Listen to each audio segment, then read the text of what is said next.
Tashmar Nitilapavishtam Viṣṇupāda Śrīmad-Bhakti Vaman Gosvāmī Mahārāja ki jai.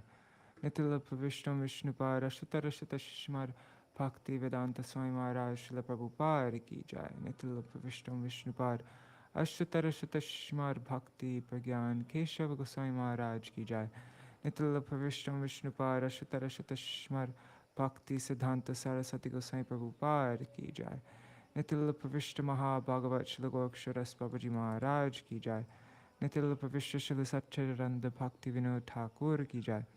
Nitilapavishta Vaishnav Sarvabhauma Śrīla Jagannath Das Babaji Mahārāja ki jai. Shri Rupanu Gauriya Guru Varga ki jai. Shri Rupa Sanatan Bhatta Raghunath Shri Jeev Gopal Patadash Raghunath Shara Goswami Prabhu ki jai. Shri Śrīmad-Bhāgavatam Rāya Rāmananda Rāya Vrinda ki jai. नाम अक्षय श्रील हरिदास ठाकुर की जय. प्रेम से कहो श्री कृष्ण चैतन्य प्रभु नित्यानंद श्री अद्वैत गदाधर शिवासरी गौर भक्त वृंद की जय. श्री क्षेत्र मंडल गौरमंडल व्रजमंडल मथुरा वृंदावन धाम की जय. सर्व अभिष्ट प्रदत्त गिरिराज महाराज की जय. श्री राधा कुंड श्याम कुंड की जय. श्री यमुना देवी गंगा देवी की जय. श्री तुलसी महारानी वृंद देवी की जय. श्री भक्ति देवी की जय. श्री पूर्णमासी योगमाय की जय. श्री गोपेश्वर महादेव की जय. श्री हरिनाम संकीर्तन की जय. श्री रामानंद राय की जय. तदीय शुभ तिरुभाव तिथि की जय. अनंत कोटि वैष्णव वृंद की जय. समागत गौर भक्त वृंद की जय. श्री निताय गौर प्रेम ग्रंथराज श्रीमद् भागवतम की जय. श्री निताय गौर प्रेमानंदे हरि हरि बोल.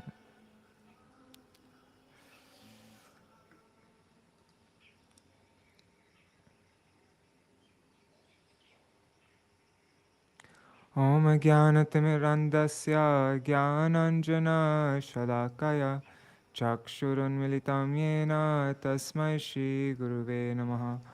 नमो ओं विष्णुपदाय राधिकाय प्रियात्मने श्री श्रीमद्भक्ति वेदांत नारायणीति नामिने. नमो ओं विष्णुपदाय कृष्णपृष्ठाय भूतले श्रीमते भक्ति वेदांत स्वामिनिति नामिने. वाञ्छकल्पतरुभ्यश्च कृपा सिन्धुभ्य एव च पतितानां पावनेभ्यो वैष्णवेभ्यो नमो नमः. नमो महावदन्याय कृष्णप्रेमप्रदायते कृष्णाय कृष्णचैतन्य नाम्ने गौरत्विषे नमः. गुरुवे गौरचन्द्राय राधिकाय तदालये कृष्णाय कृष्णभक्ताय तरभक्ताय नमो नमः. यं प्रव्रजन्तम् अनुपेतमपेतकृत्यं द्वैपायनो विरहकातर आजुहाव. पुत्रेति तन्मयतया तरवोऽभिनेदुस्तं सार्वभूतहृदयं मुनिमानतोऽस्मि.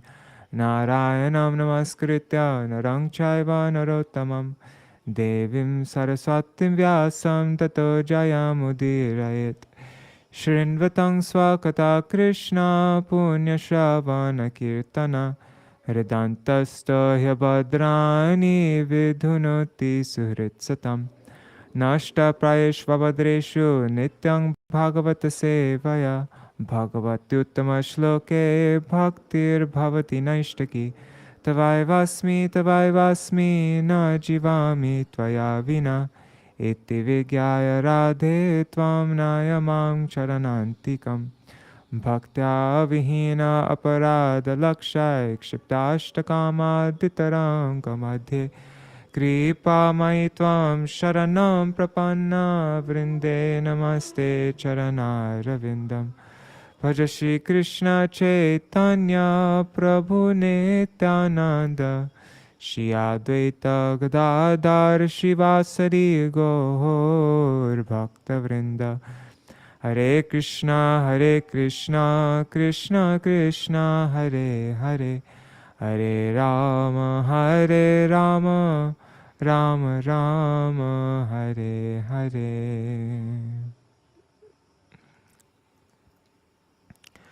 Dandavat pranams Madhavi Didi, Rohit Radhakrishnan ji, Rupa Manjari Didi, Raseshwari Mataji, Ganga Didi, Yash ji, and also Indira Mataji, who will be watching later on. Dandavat pranams to all of you.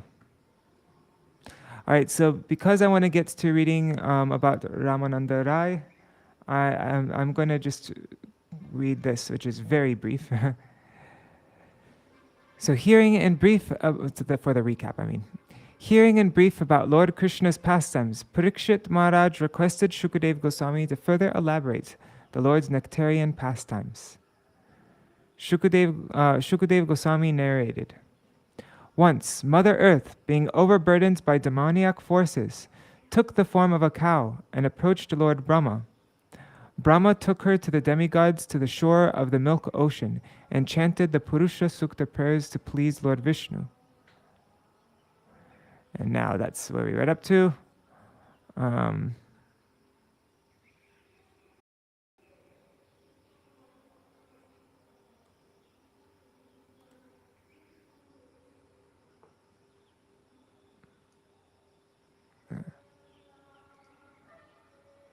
What was the last? Oops, dang it. I don't know, I clicked on that.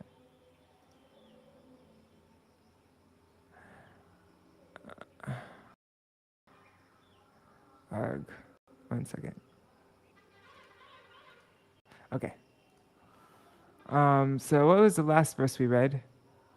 After reaching the shore of the milk ocean, the demigods worshipped the Supreme Personality of Godhead, Lord Viṣṇu, the Master of the whole universe, the Supreme God of all gods, who provides for everyone and diminishes everyone's suffering. With great attention, they worshipped Lord Viṣṇu, who lies on the ocean of milk, by reciting the Vedic mantras known as the Purusha Sukta. Now,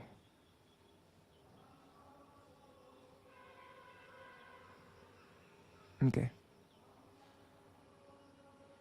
Giram samado gagane samiritam nishamya vedastri dashan uvachaha gangporushim me shrinuta marapunar vidhiyatam ashu tataiva machiram. While in trance, Lord Brahma heard the words of Lord Viṣṇu vibrating in the sky. Thus he told the demigods, O demigods, hear from me the order of Kshiradakshai Viṣṇu, the Supreme Person, and execute it attentively without delay. Purport by Śrīla Prabhupada. It appears that the words of the Supreme Personality of Godhead can be heard in trance by competent persons. Modern science gives us telephones by which one can hear sound vibrations from a distant place. Similarly, although other persons cannot hear the words of Lord Viṣṇu, Lord Brahma is able to hear the Lord's words within himself. This is confirmed in the beginning of Śrīmad-Bhāgavatam 1.1.1.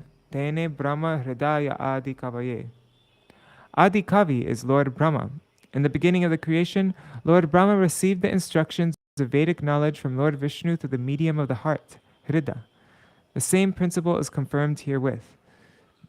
While Brahma was in trance, he was able to hear the words of Kshiradakshai Viṣṇu, and he carried the Lord's message to the demigods. Similarly, in the beginning, Brahma first received the Vedic knowledge from the Supreme Personality of Godhead through the core of the heart. In both instances, the same process was used in transmitting the message to Lord Brahma.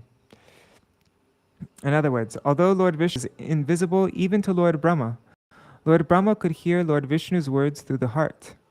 The Supreme Personality of Godhead is invisible even to Lord Brahma, yet he descends on this earth and becomes visible to people in general. This is certainly an act of his causeless mercy, but fools and non-devotees think that Krishna is an ordinary historical person. Because they think that the Lord is an ordinary person like them, they are described avajananti murda. The causeless mercy of the Supreme Personality of Godhead is neglected by such demoniac persons who cannot understand the instructions of Bhagavad Gita and who therefore misinterpret them.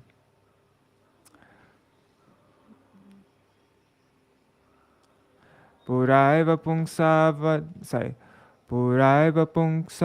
vadrito dhara jvaro bhavad bhirangshar yadushu pajanyatam sayavarurvya parameshvareshvara swakala shaktyakshapayangschared bhuvi. Lord Brahma informed the demigods, before we submitted our petition to the Lord, he was already aware of the distress on earth.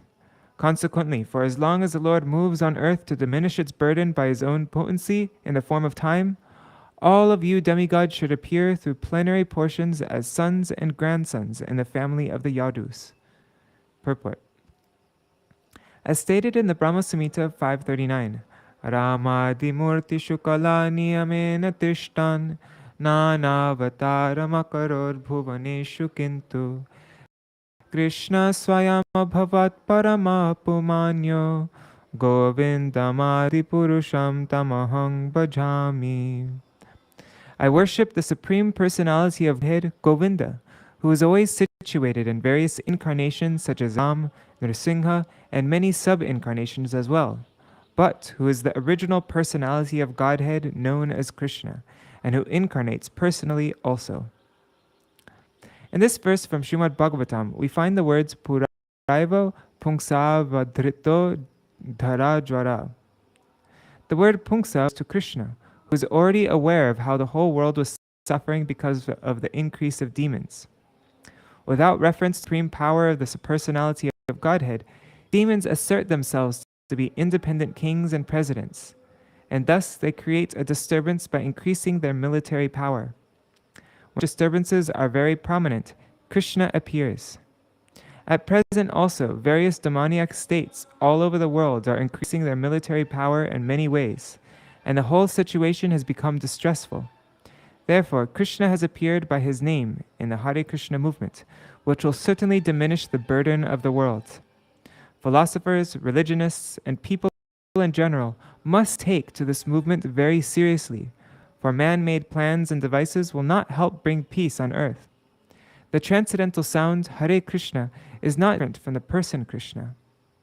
Nama Chintamani Krishnas Chaitanya Rasa Vigraha Purna Shuddho Nitya Mukto Bhinnatvan Nama Naminoho. There is no difference between the sound Hare Krishna and Krishna the person. Text 23. Vasudeva grihe shakshar Bhagavan Purusha para Janishyate tatpriyartham Sambhavantu surastriya. The Supreme Personality of Godhead, Sri Krishna, who has full potency, will personally appear as the son of Vasudeva. Therefore, all the wives of the demigods should also appear in order to satisfy him. In Bhagavad Gita, purport, in Bhagavad Gita 4.9, the Lord says, Tyaktva deham punar janma naiti mam iti sorjuna. After giving up the material body, the devotee of the Lord returns home back to Godhead. This means that the devotee is first transferred to the particular universe where the Lord is at that time staying to exhibit his pastimes. There are innumerable universes, and the Lord is appearing in one of these universes at every moment. Therefore, his pastimes are called Nitya Lila, eternal pastimes. The Lord's appearance as a child in the house of Devakī takes place continuously in one universe after another.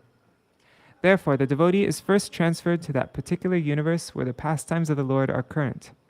As stated in Bhagavad Gita, even if a devotee does not complete the course of devotional service, he enjoys the happiness of the heavenly planets, where the most pious people dwell, and then takes birth in the house of a Shuchi or Shriman, a pious Brahman or a wealthy Vaishya. Shuchinam Shrimatam Gehe Yoga Bhrashto Bhijayate.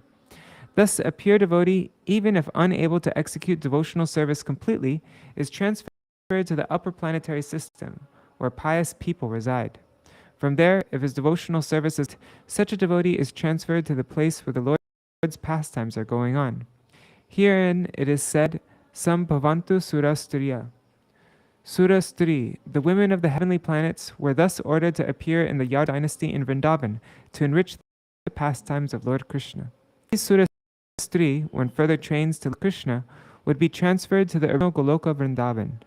During Lord Krishna's pastimes within this world, the Sura Stri were to appear in different ways in different families to give pleasure to the Lord, just so that they would be fully trained before going to the eternal Goloka Vrindavan. With association of Lord Krishna, either at Dwarkapuri, Mathurapuri, or Vrindavan, they would certainly return home back to Godhead. Among the Sura Stri, the women of the heavenly planets, there are many devotees, such as the mother of the Upendra incarnation of Krishna. It was such devoted women who were called for this. It was such devoted women who were called for in this connection. So it's not just that there's only very special devotee demigoddesses that were called for, not just all the demigoddesses. Vasudeva kalananta sahasra vadana swarat agrato bhavita devo hare priya chikirshaya. The foremost manifestation of Krishna is Sankarshan, who is known as Ananta. He is the origin of all incarnations within this material world. Previous to the appearance of Lord Krishna, this original Sankarshan will appear as Baladev, just to please the Supreme Lord Krishna and his transcendental pastimes. Purport. Sri Baladeva is the Supreme Personality of Godhead himself. He is equal in supremacy to the Supreme Godhead. Yet, wherever Krishna appears, Sri Baladeva appears as his brother, sometimes elder and sometimes younger. When Krishna appears, all his plenary expansions and other incarnations appear with him. This is elaborately explained in Chaitanya Charitamrita. This time, Baladeva would appear before Krishna as Krishna's elder brother. Viṣṇur maya bhagavati yaya sammohitam jagat adhishta prabhunangshena karyarte sambhavishyati.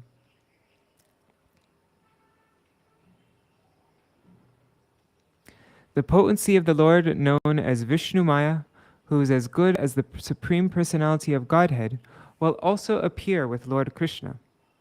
This potency, acting in different capacities, captivates all the worlds, both material and spiritual.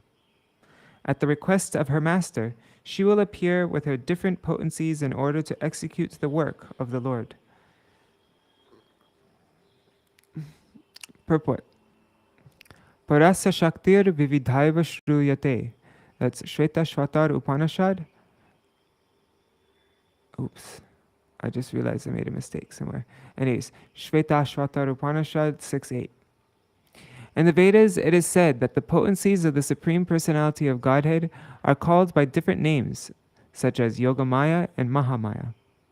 Ultimately, however, the Lord's potency is one, exactly as electricity potency is one, although it can act both to cool and to heat. The Lord's potency acts in both the spiritual and material worlds.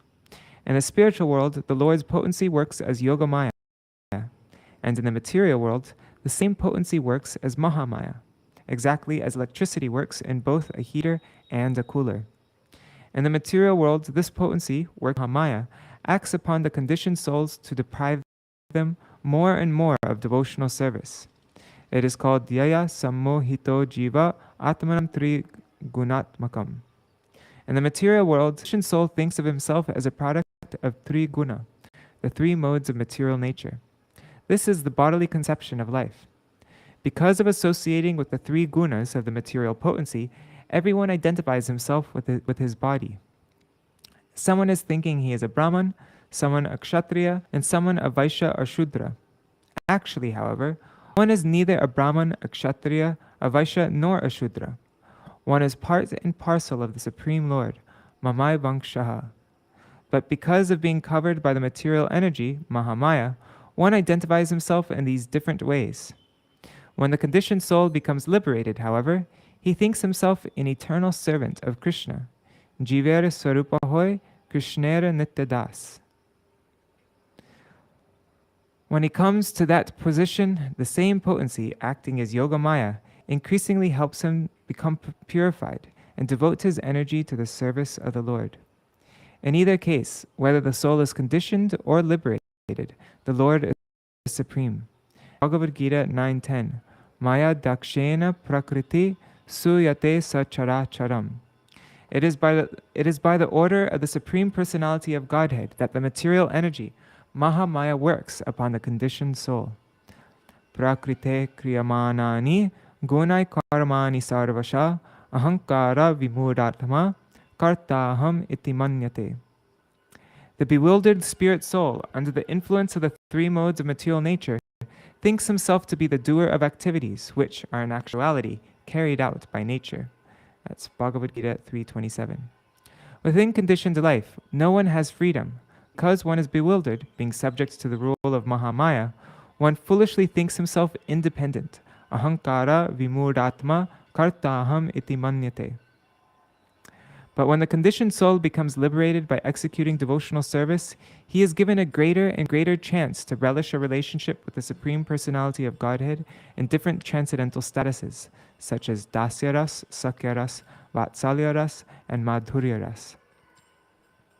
Thus, the Lord's potency, Viṣṇu Maya, has two features, Avaranika and Unmukha. When the Lord appeared, his potency came with him and acted in different ways. She acted as Yogamaya with Yashoda, Devakī, and other intimate relations of the Lord, and she acted in a different way with Kaṁsa, Shalva, and the other asuras. By the order of Lord Krishna, his potency Yogamaya came with him and exhibited different activities according to the time and circumstances. Karyarte sambhavishyati. Yogamaya acted differently to execute different purposes desired by the Lord. As confirmed in Bhagavad Gita 9:13, Mahat tumam partha daivim prakritim ashrita. The Mahatmas who fully surrender to the lotus feet of the Lord are directed by Yogamaya, whereas the Duratmas, those who are devoid of devotional service, are directed by Mahamaya. Shuka uvacha ityadi shyamara ganan prajapati patir vibhu ashvasya cha mahingirbhi swadhama paramang yayo. Shukadeva Gosvāmī continued, after thus advising the demigods and pacifying Mother Earth, the very powerful Lord Brahma, who is the master of all other Prajapatis and is therefore known as Prajapatipati, returned to his own abode, Brahmaloka. Shuraseno patir maturam avasan purim turanchurasenangscha vishayan bubhuje pura. Formerly, Shurasen, the chief of the Yadu dynasty, had gone to live in the city of Mathura. There he enjoyed the places known as Mathura and Shurasena. What's Mathura? What's the difference between Mathura and Mathura?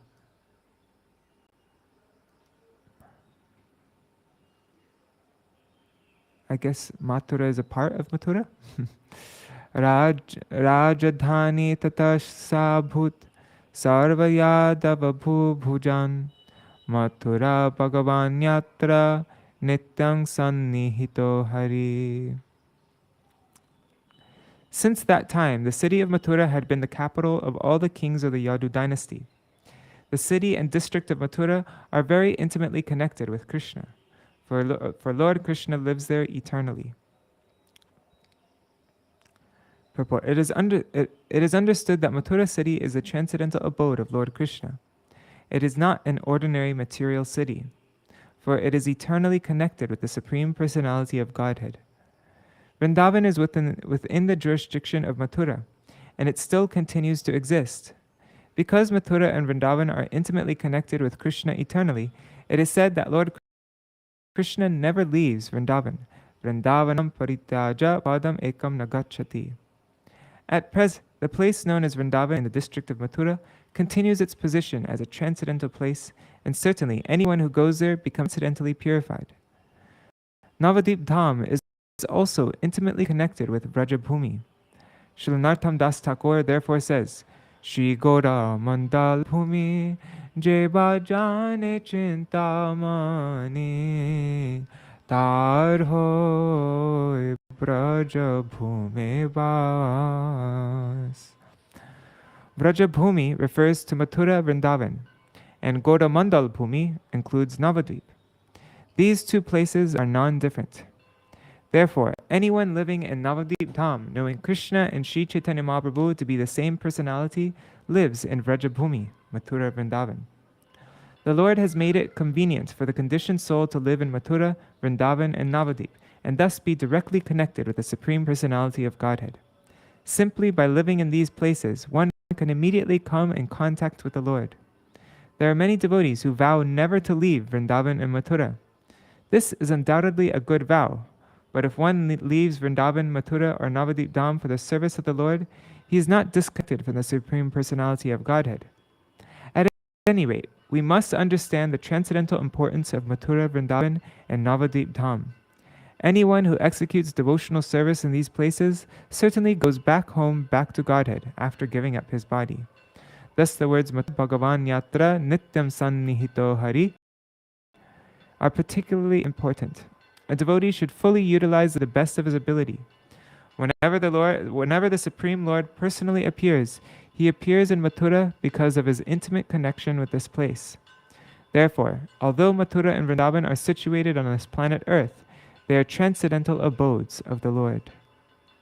Who's coming here to Navadvip and Vrindavan? Make your tickets and come. Tasyam tu karhichchorir Vasudeva kritodvaha Devakya suraya sardhang prayane ratam aruhat. Some time ago, Vasudeva, who belonged to the demigod family or to the Shura dynasty, married Devakī. After the marriage, he mounted his chariot to return home with his newly married wife. I'm just checking the comments really quick.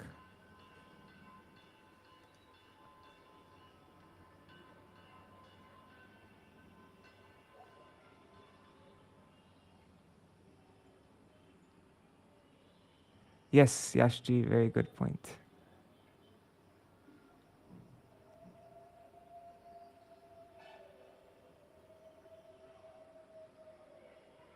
Oh, that's great.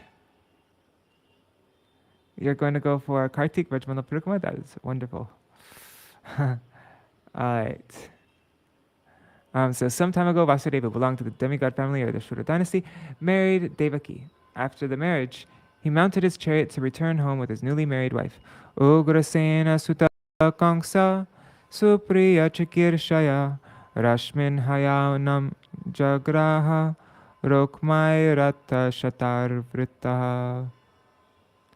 Kaṁsa, the son of King Ugrasen, in order to please his sister Devakī on the occasion of her marriage, took charge of the reins of the horse and became the chariot driver. He was surrounded by hundreds of golden chariots. It's a line missing. Chatu shatam paribarham gajanam hemamalinam ashvanam ayutam sardhang rathanam chatrishatam dasinam sukumarinam deshate samalankrite duhrite devaka pradar yane duhitrivatsala.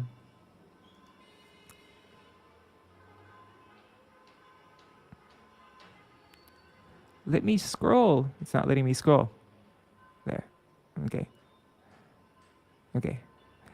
Devakī's father, King Devaka, was very much affectionate to his daughter. Therefore, while she and her husband were leaving home, he gave her a dowry of 400 elephants, nicely decorated with golden garlands. He also gave 10,000 horses, 1,800 chariots, and 200 very beautiful young maidservants, fully decorated with ornaments. Purport. The system of giving a dowry to one's daughter has existed in Vedic civilization for a very long time. Even today, following the same system, a father who has money will give his daughter an opulent dowry. A daughter would never inherit the property of her father, and therefore an affectionate father, doing the marriage of his daughter, would give her as much as possible. A dowry, therefore, is never illegal according to the Vedic system. Here, of course, the gift offered as a dowry by Devaka to Devakī was not ordinary.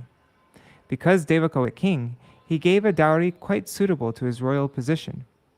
Even an ordinary man, especially a higher class Brahman, Kshatriya or Vaishya, is supposed to give his daughter a liberal dowry. Immediately after the marriage, the daughter goes to her husband's house, and it is also a custom for the brother of the bride to accompany his daughter and brother-in-law to exhibit affection for her. This system was followed by Kaṁsa.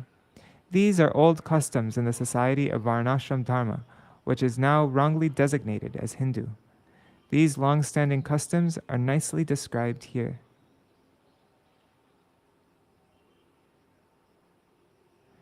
Shankaturya mridangascha nedur dundu bhaya samam prayana prakrame tata varavadho sumangalam. O beloved son, Mahārāja Parikshit, when the bride and bridegroom were ready to start, conch shells, bugles, drums, and kettle drums all vibrated in concert for their auspicious departure. Pati pragrahinam kaṁsam abhashyaha sharirabhak asyastvam ashtamo garbo hantayam vahase buddha. While Kaṁsa, controlling the reins of the horses, was driving the chariot along the way, an unembodied voice addressed him. "You foolish rascal! The 8th child of the woman you are carrying will kill you." Purport. The omen spoke of Ashtamo Garbha, referring to the 8th pregnancy, but did not clearly say whether the child was to be a son or a daughter. Even if Kaṁsa were to see that the 8th child of Devakī was he should have no doubt that the 8th child was to kill him. According to the Vishvakosha dictionary, the word Garbha means embryo, and also arbhaka, or child. Kaṁsa was affectionate toward his sister, and therefore he had become the chariot driver to carry her and his brother-in-law to their home. The demigods, however, did not want Kaṁsa affectionate toward Devakī, and therefore, from an unseen position, they encouraged Kaṁsa to offend her. Moreover, the 6 sons of Marichi had been cursed to take birth from the womb of Devakī, and upon being killed by Kaṁsa, they would be delivered. When Devakī understood that Kaṁsa would be killed by the Supreme Personality of Godhead, who would appear from her womb, she felt great joy. The word vahase is also significant because it indicates that the ominous vibration condemned Kaṁsa for acting just like a beast of burden by carrying his enemy's mother. Ityukta sakala papo bhojanam kulapangsana bhaginim hantumarabdham kadga pani kache grahit. Kaṁsa was a condemned personality in the Bhoja dynasty because he was envious and sinful. Therefore, upon hearing this omen from the sky, he caught hold of his sister's hair with his left hand and took up his sword with his right hand to sever her head from her body.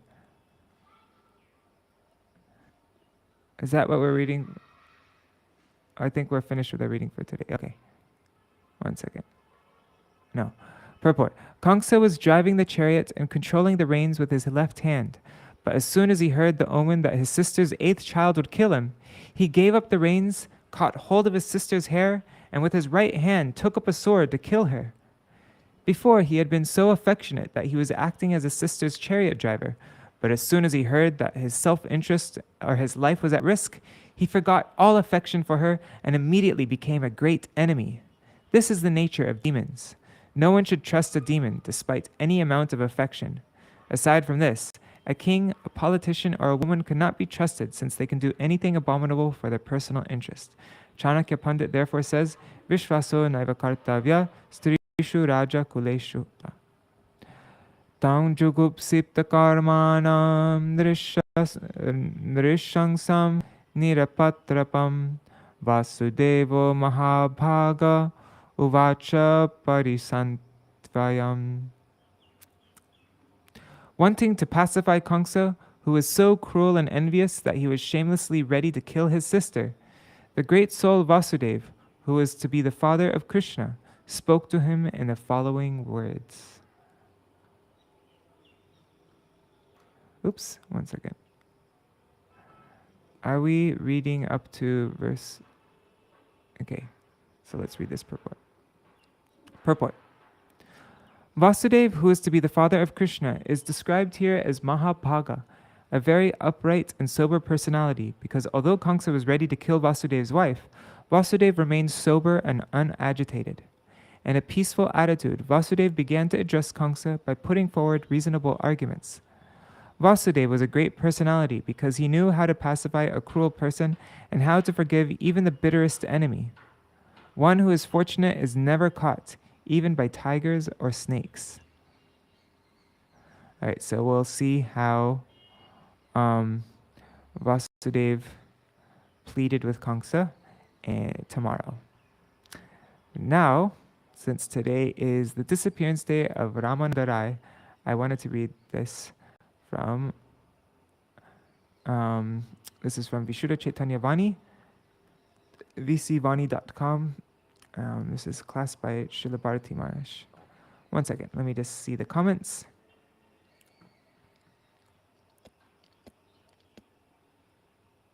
Okay.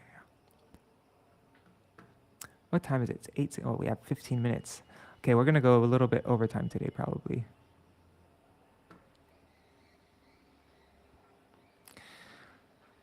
The following is an excerpt given by Śrīla Bhakti Vijñāna Bharatī Gosvāmī Mahārāja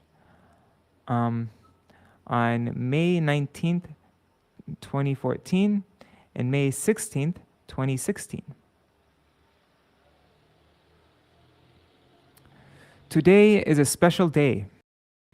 It is the disappearance day of Rāmananda Rāya, an eternal associate of the Lord.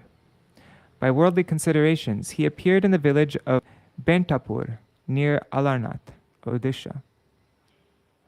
While approaching Alarnath from Puri, it is just off the main road to the right. His father was Bhavananda Rāya, who had 5 sons. Rāmananda Rāya was the governor of Rajamundri during the reign of Mahārāja Prataparudra, whose kingdom stretched to the banks of Godavari in Andhra Pradesh. Unlike the governors of today, he had much power. At that time, Sarvabhauma Bhattacharya was the topmost scholar in India in the field of Nyaya and Vedanta Shastra. That is why Mahārāja Prataparudra had invited him to Odisha from Navadvip to become the chief scholar of his court. Sarvabhauma Bhattacharya pursued smarta ideals, the belief that the supreme reality is ultimately impersonal, and enlightenment means to realize that the soul is with Brahman. He was a follower of Shankaracharya and harbored the conception, Jivo Brahmaiva na para, the individual is none other than God. Knowing Rāmananda Rāya to be a Vaishnava, Sarvabhauma Bhattacharya considered him a mere sentimentalist and did not hold him in high regard. In fact, he disliked him. Sarvabhauma couldn't gauge the true glory of Rāmananda Rāya until Mahaprabhu bestowed his mercy upon him. By the mercy of Mahaprabhu, Sarvabhauma eventually turned to Vaishnavism and understood the glories of Vaishnavas. Mahaprabhu was setting out on a tour of South India to spread his mercy under the pretext of searching for his brother, Vishwarup. Sarvabhauma said, "When you visit South India, there is only one person worthy of your meeting, Rāmananda Rāya."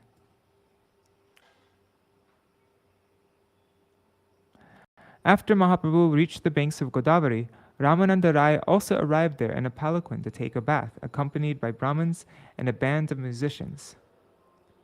After bathing as per the scriptural injunctions, Rāmananda Rāya noticed Sri Chaitanya Mahaprabhu and was taken aback. Witnessing a sannyasi as effulgent as 100 suns, upon noticing him, Mahaprabhu inquired, "Are you Rāmananda Rāya?" He then very humbly responded, "Yes, I am your very low servant, and I belong to the Shudra community." Despite hearing this, Mahaprabhu embraced him, for he was a devotee. The Vedic Brahmins accompanied the stereotype ritualistic Brahmins who had accompanied Rāmananda Rāya to help him chant the mantras were disconcerted. Although the sannyasi has so much effulgence, he is embracing a Shudra. And even though Rāmananda is a very grave aristocrat, feelings with the sannyasi are perplexing.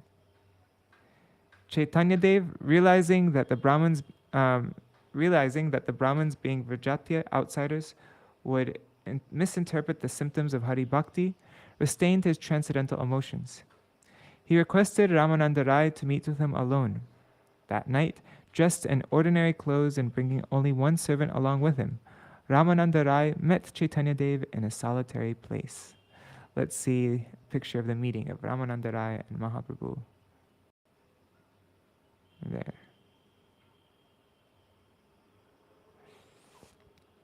Okay. Unique feature of Chaitanya Dev's teachings. Sri Chaitanya Dev always taught according to time, place, and person. This is the unique feature of his teachings. The first time Mahaprabhu met Sanatana Gosvāmī, the latter did not ask, "Who am I?" Only when Sanatana Gosvāmī met Mahaprabhu at Kashi did he ask the question, "Ke ami?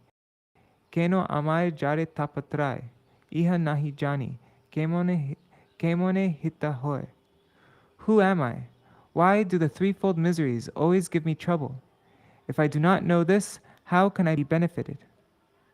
Chaitanya Charitamrita, Madhya 2102. Why? Because Kashi is a place of Mayavadis. There, everybody says, "Aham Brahmasmi," I am Brahman. Jivo Brahmaiva na para. The individual is none other than God. That is why Mahaprabhu inspired Sanatana Gosvāmī to pose such a question at Kashi. And in response to the query, Mahaprabhu extolled the Siddhanta that the constitutional position of the living entity is to be an eternal servant of Krishna. Mayavadis say, "Aham Brahmasmi," but Mahaprabhu said, "Krishna Nitya Das," not Brahman. Similarly, at Prayag, Dasha Ashvamedha Ghat, where sacrifices, yagyas, are performed as means to fulfill desires, Mahaprabhu used Rupa Goswami as an instrument and taught the process of devotional service. What does Dasha Ashvamedha stand for? It means controlling our 10 senses represented by 10 Dasha horses, Ashva. This can be done by engaging the senses in the service of the Lord by Bhakti. Sarvapadi vinirmuktam tatparatvena nirmilam Hrishikena Hrishikesha Sevanam Bhakti Ruchate. Sri Chaitanya Charitamrita, Madhya Lila, 19:170. Bhakti, a devotional service, means engaging all our senses in the service of the Lord, the Supreme Personality of Godhead, the Master of the senses. When the spirit soul renders service unto the Supreme, there are two side effects. One is freed from all material designations, and one's senses are purified simply by being employed in the service of the Lord. Mahaprabhu taught this lesson. This is real Dasha Ashvamedha. It is not the killing of 10 horses. Your senses are the horses. Your senses run faster than horses. While sitting here, your senses will travel to America. Can a horse do this? Controlling this is Ashvamedha. What lesson did Mahaprabhu teach on the banks of Godavari? The people there are more karma kandi, oriented towards performing ritualistic fruitive activities. They understand only karma. So there, Mahaprabhu established the Siddhanta of Prem Bhakti. Roles swapped. Generally, devotees inquire and the Lord replies. But here, the Lord is inquiring and the devotee is answering. Kaviraj Goswami has explained this in the first shloka itself. This is the Mangalacharan verse of the chapter, Madhya, chapter 8. Sancharya Ramabhida Bhakta Meghe Sabhakti Siddhanta Chayamritani Gaurabdhiretar amuna vitirnais tajgyata ratna layatang prayati. Sri Chaitanya Mahaprabhu, who is known as Gauranga, is the ocean of all conclusive knowledge and devotional service. He empowered Sri Rāmananda Rāya, who may be likened to a cloud of devotional service. This cloud was filled with the water of all the conclusive purports of devotional service and was empowered by the ocean to spread this water over the sea of Sri Chaitanya Mahaprabhu himself. Thus, the ocean of Chaitanya Mahaprabhu became filled with the jewels of the knowledge of pure devotional service. See, there's Sri Chaitanya Mahaprabhu and Rāmananda Rāya. Such a beautiful picture, huh?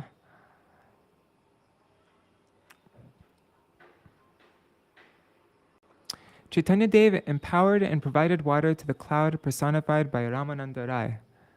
And the same cloud reigned over Chaitanya Dev, who represented the ocean, just like the ocean water evaporates to form a cloud and then reigns over the ocean itself. Actually, the same ocean water is coming back in another form. Is there any advantage in this?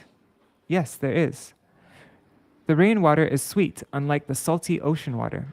Besides, it produces conch shells, pearls, and so on within the ocean, which is not possible otherwise. Similarly, when the devotee, likens to a cloud, showers upon the sea, represented by the Lord, the jewels of Siddhanta, knowledge, are produced. Conclusive truths are produced. Thus, through Rāmananda Rāya, Sri Chaitanya Mahaprabhu established the Siddhanta of Prema Bhakti. What is the ultimate goal of our sadhana?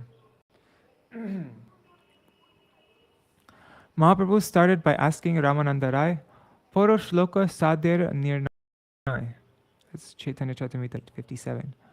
What is the ultimate goal of life? What is our sadhya? Please respond based on evidence from the scriptures. Sadhya is what we attain by performing sadhana. In other words, Mahaprabhu asked, what is the object of our sadhana? Rāmananda Rāya replied, Swadharma charane Viṣṇu bhakti hoy. This means only by Swadharma charan, by performing prescribed duties as per varna and ashram, we get Viṣṇu bhakti. Rāmananda Rāya gave evidence from the Viṣṇu Purana 389. Varnashrama chara vata purushena parapuman Viṣṇur aradhate pantha nanyat tat doshakaranam. Sri Chaitanya Charitamrita, Madhya 858. The Supreme Personality of Godhead, Lord Viṣṇu, is worshipped by the proper execution of prescribed duties in the system of Varna.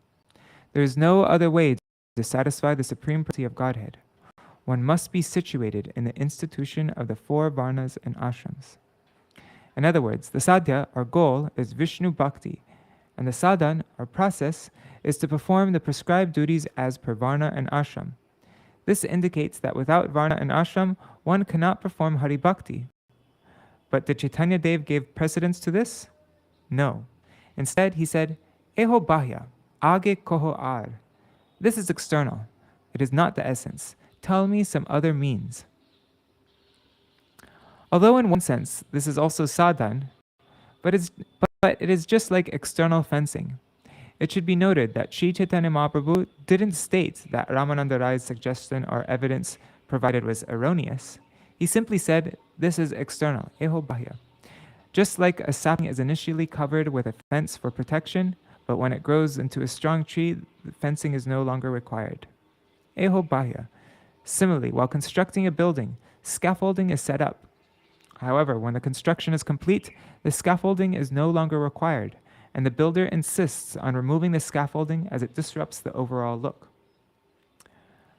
But while the construction is in progress, he would never demand such a thing because at that time it is necessary. I experienced this practically while constructing the Pushpa Samadhi of Guru Mahārāja in Vrindavan. When the marble was fixed and the support was applied on top of it, many advised me to remove the scaffolding as it would disturb the beauty of the Samadhi structure. They said, it doesn't look good in the photos. But since the marble was just laid the day before, the support was necessary to get it set properly. Similarly, varnashram dharma is essential to keep one regulated. Classification is essential. Classifications based on varnashram are necessary in society. Consider hospitals, for instance. They have a systematic structure: a general ward, orthopedic ward, surgical ward, cardiac ward. Everything is organized into sections, which makes it convenient for the patients and doctors, as well as the visitors and staff. The patients receive specialized treatment in specialized wards, while the doctors are assigned only the patients afflicted by illnesses in the proper field of specialization. So such classification is very much helpful. In Hyderabad, one brahmachari was admitted in the orthopedic department of a local hospital, so he had to arrange for prasad as per his prescribed be delivered to him from our mat. Although I was also unwell at the time, I wanted to ensure that the devotees were taking good care of him and that the prasad was being delivered punctually. Upon inquiring, I found out that someone had gone to the hospital but could not find the brahmachari, and so had to return without delivering the prasad. I was surprised that it was difficult to find him in an ordinary hospital, so I went. By inquiry, I could easily find out where the department was. Upon arriving, I noticed that while everybody was eating, our brahmachari was just sitting there, waiting. So then I gave him the prasad. The point is, I could easily find him in his ward. So isn't there benefit for the patient as well as visitors because of this systematic classification? Similarly, the varnashram dharma is for the benefit of all. Now, taking the same instance forward, once the disease is cured, it is required for the patients to remain, once the disease is cured, is it required for the patients to remain in any hospital ward? In the same way, when our disease is removed, and what is our disease? When we think of this body and all the things related to this body as ours, then we are diseased. That is why it is said that I am not a Brahmin, I am not a Kshatriya, I am not a Vaishya, nor a Shudra. Who am I? I identify myself only as a servant of the servant of the servant of the lotus feet of Lord Krishna. We are the das anudasaha. This is called bhuta shuddhi, purificatory prayers. As long as we don't have this bhuta shuddhi, we are unfit to offer even a leaf or a flower to the Lord. When we are established in one philosophy, then we give more precedence to the practices related to that conception. That is why Sarvabhauma, who was established in Varnashram Dharma, gave more precedence to following the prescribed duties as per Varna and Ashram. But by the mercy of Chaitanya Dev and by the desire of a devotee, Sarvabhauma got convinced about Atma Tattva. The next question. Going further, Rāmananda Rāya quoted, Yat koroshi yarashnashi yat juhoshi dadasi yat tapasyasi kondeya tat kurushva mararpanam. That's Bhagavad Gita 9:27. Shri Krishna says, whatever you do, whatever you eat, ashnashi, whatever you offer, juhoshi, in tarpan, whatever you give, dadasi, in charity, and whatever austerities, tapasyasi, you perform, do it as an offering unto. Rāmananda Rāya stated Bhagavad Gita as the Praman. How did Chaitanya Deva react? Eho bahya, age koho ar. This is also external. In response, Rāmananda Rāya stated the final instruction of Bhagavad Gita 1866. Sarvam prityaja mamekam sharanam vraja aham tang sarva papebhyo mokshayishami ma shuchaha. Lord Krishna said, give up all dharma and surrender unto me. Then I will relieve you from all of your sins. Don't worry, I give my guarantee for this. But Chaitanya Dev said this is also external. Because this kind of surrender is conditional. This kind of surrender is conditional. What is the condition? I will surrender because you will relieve me from all my sins. This means there is a lack of conviction in the Lord's divinity, Bhagavatata. That is why he needs guarantee. If he had complete faith in the Lord, then would this guarantee be necessary? The guarantee is needed to build faith. This means that complete, unwavering faith is still lacking. Who is the real witness? Our gross body is short-lived. The subtle body, made up of mind, intelligence, and ego, sustains longer. But our soul, the Atma, is eternal. Just by introspecting a little, we can understand this. Just like we are sitting here and talking, we are fully awake and alert. This is one condition. When we rest, we experience either deep sleep or light sleep. In the case of the latter, we dream.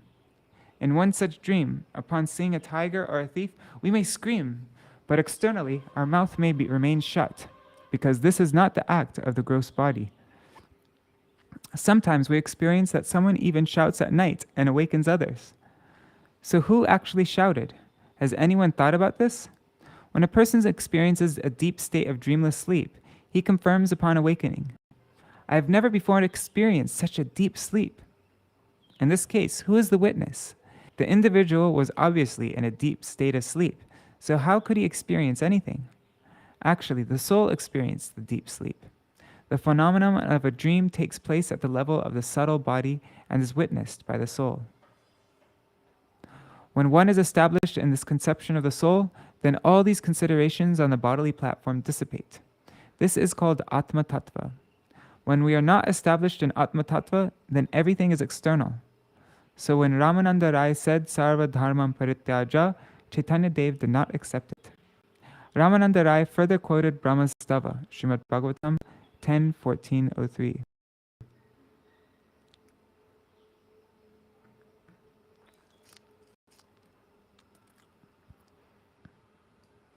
Sorry.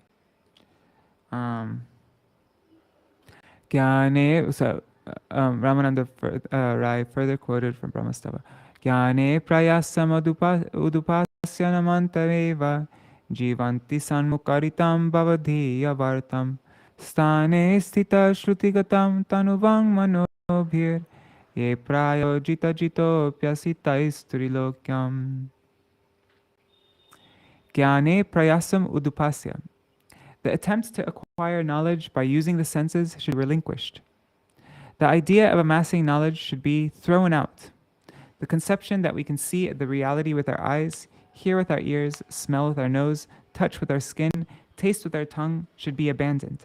Just like Chaitanya Dev threw away all the dust and pebbles from the Gundicha temple outside its premises, such that even the wind would not carry them back inside. Namanta eva, then surrender. Surrender unto whom? Not Bhagavan, but Jivanti San Mukaritam. Regulate and lead your life based on Hari Katha emanating from the lotus mouth of a sadhu. Sthane stita. Reside wherever there is association of devotees. Then surrender by Tanu Vang Manobhir, by your body, mind, and tongue. Then the unconquerable Ajita Bhagavan can be conquered. Who conquers? A bhakta. With what? With bhakti. In all the three worlds, only the devotee can conquer the Lord, no one else. One cannot conquer him by jnana, yoga, or tapasya. Durvasa had so much power by dint of his austerities. He tried to chastise Ambarish Mahārāja, a devotee of Sri Hari, and even created a demon to kill him. But could he harm Ambarish Mahārāja in the least? In the end, he had to surrender to Ambarish Mahārāja only, by the instruction of the Lord Hari himself. From this incident, it can be seen that other than Hari Bhakti, there is no other way to conquer the Lord. Why did Rāmananda Rāya mention this?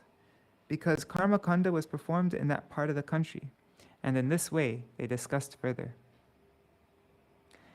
Come to Puri. In the end, Rāmananda Rāya said, Pahile dekilu tomar sannyasi swarup, ebe toma dekimui shama goparup. Chaitanya Charitamrita, Madhya 8:268. Rāmananda Rāya then told Lord Mahaprabhu, at first I saw you appear like a sannyasi, but now I am seeing you as Sham Sundar, the cowherd boy. You are Krishna, but you appear like Kanchana Panchalika, a golden doll. You are covered by the Angakti, by the bodily luster of Radharani. Ramana beseeched, if you have come to rectify me, what can be achieved in such a short time? Please stay for a little longer. Chaitanya Dev responded, O Rāmananda, as long as I live, I would like to have your association, so please come to Puri.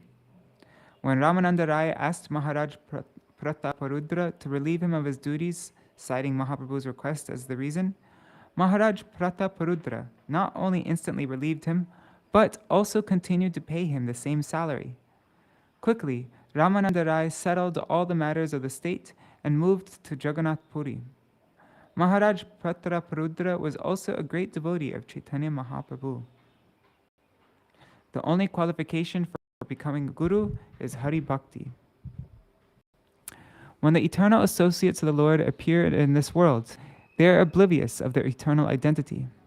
This is just to facilitate the Lord's pastimes, otherwise essence would be lost.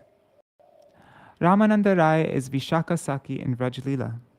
In Puri, Rāmananda Rāya used to teach Hava Bhava, gestures and expressions, to some of the Devadasis to enact the Jagannath Vallabh Natak play, which he himself had composed.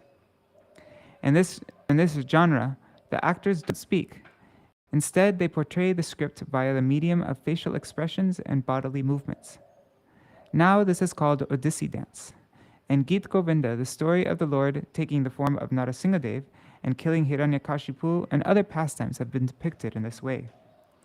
In the beginning, one finds it difficult to grasp, but upon being exposed to it twice or thrice, something can be understood. So Rāmananda Rāya used to teach the Devdasis how to enact the play. There was a person called Pradyumna Mishra, the Mahashabar, chief cook of Lord Jagannath. He went to Chaitanya with the desire to hear Harikatha, but Chaitanya Dev said, "I don't know anything. Rāmananda Rāya knows." When Pradyumna Mishra went to see Rāmananda Rāya, he heard that he was decorating and massaging the Devdasis. This shook his faith in Rāmananda Rāya. When he went back to Chaitanya Dev, Mahaprabhu said, "Eka Rāmananda hoy e adhikar, tate jani aprakrita deha tahar." It's from Antyalila 542. The authority for such acts is the prerogative of Rāmananda Rāya alone, for I can understand that his body is not material, but has been completely transformed into a spiritual entity. Making Rāmananda Rāya an instrument, Mahaprabhu gave the lesson that only one who has Hari Bhakti can be a guru. Just by being a Brahmin or a Mishra, this is not enough. This lesson he taught us through Rāmananda Rāya, who is not a Brahmin. We don't have the qualification to act like this. Today is Rāmananda Rāya's disappearance day, so we will pray for his mercy. If he is merciful, we can get the fortune of entering into the teachings of Sri Chaitanya Dev. Jai Shri Rāmananda Rāya ki jai, Tadira Shubha Tīrobhāva Titi ki jai. Hare Krishna, Krishna Krishna, Hare Hare, Hare Rama, Rama Rama, Hare Hare, Hare Krishna,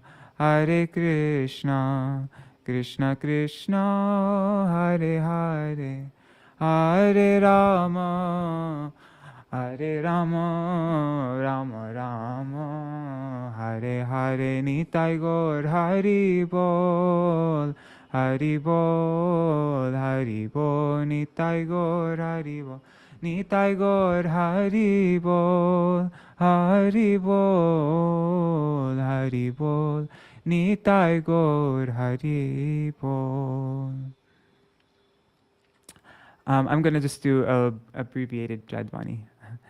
Jai Shri Sachinandan Gaur Hari ki jai, Shri Shri Radha Vinod Bihari Ju ki jai, Jai Shila Gurudev ki jai, Jai Shila Param Gurudev ki jai, Jai Shila Prabhupada ki jai, Shri Rupanu Gauriya Guru Varga ki jai, Swapashaji Gaur Nityananda Prabhu ki jai, Shri Radha Krishna Gopal Gopigan ki jai, Shri Giriraj Mahārāja ki jai, Shri Tulsi Maharani Vrinda Devi ki jai, Abhinna Vrindavan Shri Navadev Dham ki jai, Shri Chaitanya Charitamrita ki jai, Shri Krishnadas Kaviraj Gosvāmī Pad ki jai, Shri Rāya Rāmananda ki jai, Tadira Shubha Tīrobhāva Titi ki jai, Jai Śrīla Bhakti Vijñāna Bharati Goswami Maharaj ki jai, Shri Harinam Sankirtan ki jai, Ananta Koti Vaishnava Vrinda ki jai, Grantaraj Śrīmad-Bhāgavatam ki jai, Ananta Koti Vaishnava Vrinda ki jai, Samagata Gaur Bhakta Vrinda ki jai, Shri Nitai Gaur Premanande Hari Hari Bol.